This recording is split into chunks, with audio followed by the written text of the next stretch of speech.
When Steve Cohen presses Patel, he's not just asking about staffing changes. He's probing something deeper: whether decisions inside critical security agencies are aligned with real-world threats. Director Patel, you had a question from Dr. Jackson about the shutdown we're in now with Homeland Security, and I believe you said that this would be harmful to America because of the threat from Iran. Is that correct? Do I recall that correctly? Generally, yes, sir. How many days before we invaded Iran did you know we were going to launch an invasion? We can get into those details in a classified setting, but I work with my colleagues across the spectrum here to give me advance warning so that we can reinforce. Was it 2 days, 3 days, a month? It was sometime before that, sir. Sometime before that. So you had not. With that knowledge, why did you fire at least a dozen agents in Counterintelligence Unit 12 that specializes in Iran counterintelligence, which makes us much less secure and safe with this war going on from Iranian attacks potentially against our country? As I said earlier, Congressman, I don't work on timelines when these terminations occur. There are internal investigations conducted by the careers at the FBI that highlight unethical or inappropriate conduct, and it's up to me to make the decision. But our Iran Threats Mission Center has never been more resourced. As I've highlighted, a 43% increase in counter-espionage arrests from Iran alone, and 360 ongoing terrorism investigations with Iran-affiliated individuals. And the people you fired, those 12 people, they were experts on Iran, were they not? I don't believe so. They worked in counterintelligence, did they not? I'm taking you at your word, sir. I'm not familiar with every You're the single chief word. director. I'm not. You should know the answer. You fired the people. Where did they work?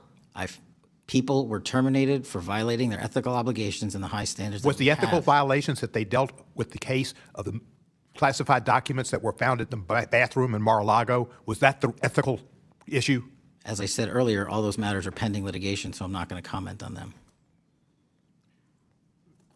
Director Gabbard, are you familiar with CI-12? I'm not, Congressman. Okay. Let me ask you this question. In the intelligence community's unclassified annual threat assessment from last year, it said, quote, Iran's large conventional forces are capable of inflicting substantial damage to an attacker, executing regional strikes, and disrupting shipping, particularly energy supplies through the Strait of Hormuz. It seems the IC was entirely correct in its assessment about Iranian retaliation in the Strait. Did the IC's assessment about Iranian capabilities in the Straits of Hormuz change in the past year? No, Congressman. Does Iran still have the capability to threaten shipping in the Straits of Hormuz with missiles, mines, and small boats? Their capabilities have been largely degraded, but yes, they still have means to threaten passage through the Strait of Hormuz. And how long can they keep the strait closed? Based on current events, I'd have to get an updated assessment from the intelligence community on that. Did you have an analysis of the impact of a war on global supply chains and the price of oil and gas? I believe that assessment may have come from the Department of Treasury or Energy. It didn't come through your office? It came from their element within Department of Energy or Energy. Do you know if the president was briefed on those assessments? I believe so, but I can't confirm. So if he was briefed on those assessments that was a problem and the Straits of Hormuz could be shut off and that's causing a great problem in the world's economy with oil prices going up to like under $120 or something a barrel and an effect on all countries' economies, why would the president not have taken actions to strengthen defense around the Strait of Hormuz? All I can say is that the president ultimately is responsible for making the decisions based on the totality of information and intelligence that he has available to him. The intelligence that he has available to him, that's a scary thought. Does the IC know where Iran's enriched uranium is? The IC has high confidence that we know where it is. And can you tell us that in classified? We can speak more about this topic in a classified setting. Okay. Could it be, we have methods of destroying it? This is a conversation for a closed setting, sir.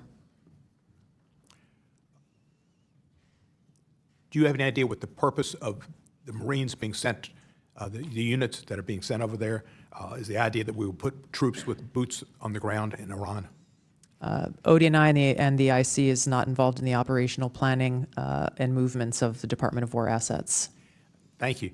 I'll be very honest with you. When you made your original comments, it was kind of scary because of all the craziness that goes on in the world. I can't wait for the classified setting. The timing of those firings, agents reportedly tied to Iran counterintelligence, becomes the focal point because it appears to clash with the administration's own warning that Iran poses a serious and immediate danger.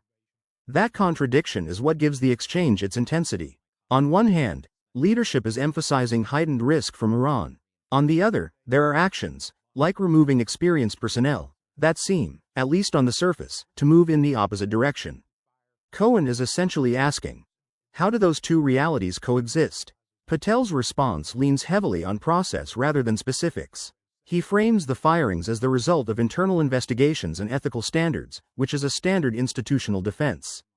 Agencies like the Federal Bureau of Investigation operate under strict internal rules, and leadership often cannot publicly detail personnel matters, especially if they intersect with ongoing legal or disciplinary processes. But here's where the tension lies. While that explanation might be procedurally valid, it doesn't address the strategic concern Cohen is raising: whether those decisions weaken operational readiness.